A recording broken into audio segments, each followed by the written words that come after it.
Always know there's a payoff with the gaslighters. When I get these thoughts, I got to get on here, whether I got a cashew in my mouth or not. I apologize.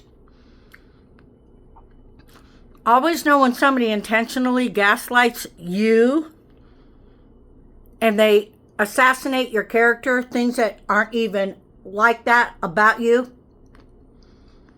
Always know. They're waiting for the reaction. And then they kick back and they're like, let's see if it really affected them. If I said something about somebody else and I gaslit them, I'm going to get a call from somebody. And then we can agree that it worked. This is what happens. The more I think about these gaslighters that have been in my life and my family, ooh, scary, man. Really scary. You know who I'm mad at? Me. Because I let it happen. If you know somebody that this is happening to, it's abuse. Hell yeah, it is. Especially the people that want to be loved or accepted. Especially a child. I got to tell this story right quick. I had to come back on. I like to say right quick. It's kind of a southern little phrase. But right quick, I got to tell you something. If my sister's listening, I hope you are in Georgia. We were little. About 5 years old. I was a strong little girl. I'm still pretty strong. I'm older. But I'm not strong enough not to react. So, but back to the story. Story time. About 5 years old. My brother stole a bike. We were poor. A beautiful bike. It was a 3-wheeler. Big springs on the seats. Had 2 little shelves in the back that you stand on. And when the spokes went around, you could hear it. It was a good one. It was blue. My brother stole it from me. He loved me. I had a mean sister. Woo, Lord, she was mean.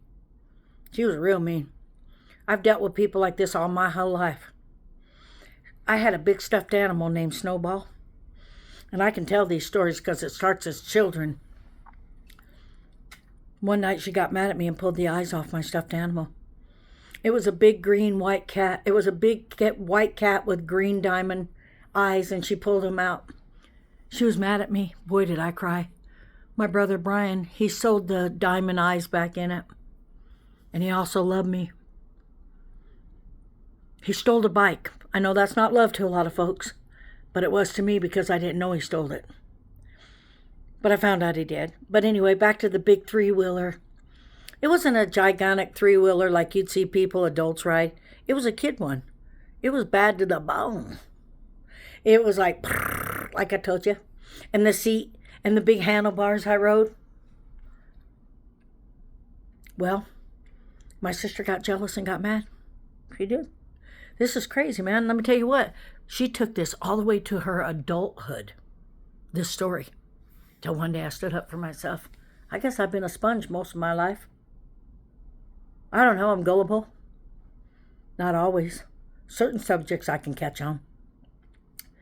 But I can tell you what, she asked me for a ride on that bike. She wanted to get on it, and she said, push me. So I'm a strong little kid. I pushed her. Well, she turned a corner real fast and ended up in a rose bush. Okay?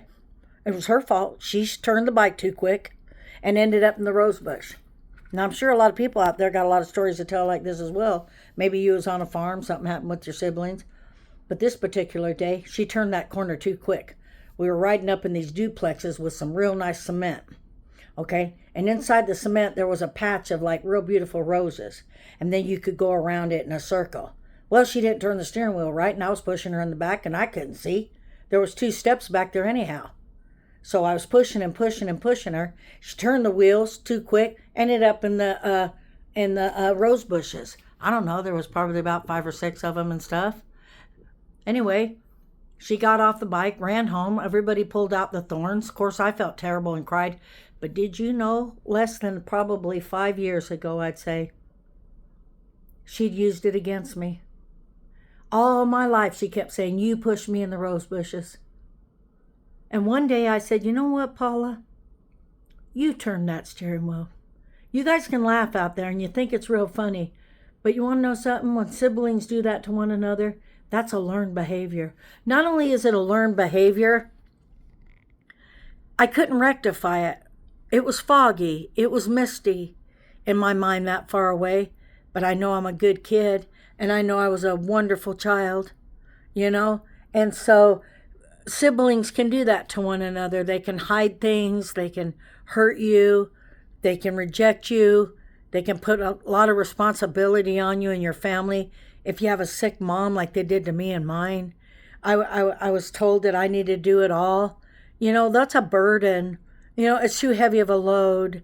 So what happened to me was, honestly, probably, like I said, maybe could be 7 years ago, I finally stood up for myself, because every time she'd get mad at me, even being old women, you pushed me in the roses. You've always been mean. You know, I haven't always been mean. You were in charge. You were on my new bike. I pushed you that my brother gave me, and you turned. It's not my fault I was a strong child and you couldn't turn. But that front wheel, she flipped over in them rose bushes. Yeah, it hurt her. God bless her too. But it wasn't my fault. It's when people use things like that against you all through your life. You know that? This is some sick stuff that adults do. And finally I was like, are you serious? One day, and after I stood up for myself, and after I said, Paula, I'm saying your name right now, okay? I said, you know what? I didn't push you in there intentionally. We were children. Quit doing that to me. Because when someone's doing that to you, you get quiet. You want to hear them. You want to understand them. You want to be sympathetic. You want to have compassion. But at the same time, you could be getting hurt, controlled, power. Don't let people do that to you. Drug addicts do that. They need money. They can't make it on their own. They need more cars. They need more this. They need more that. I've done it all. And you know what? I'm tired. I'm taking care of me now. And you want to know something? Let somebody reparent you if you didn't learn. Because I had to. I got the tools now.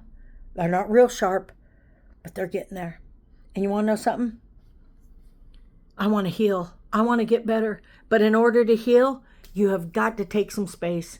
You have got to readjust. And sometimes you got to rewind. And you know, sometimes people in my family maybe get mad I talk about the past. But I'm okay with the past, because this is where I am today. May the Lord bless you. It's Miss Cool saying, peace.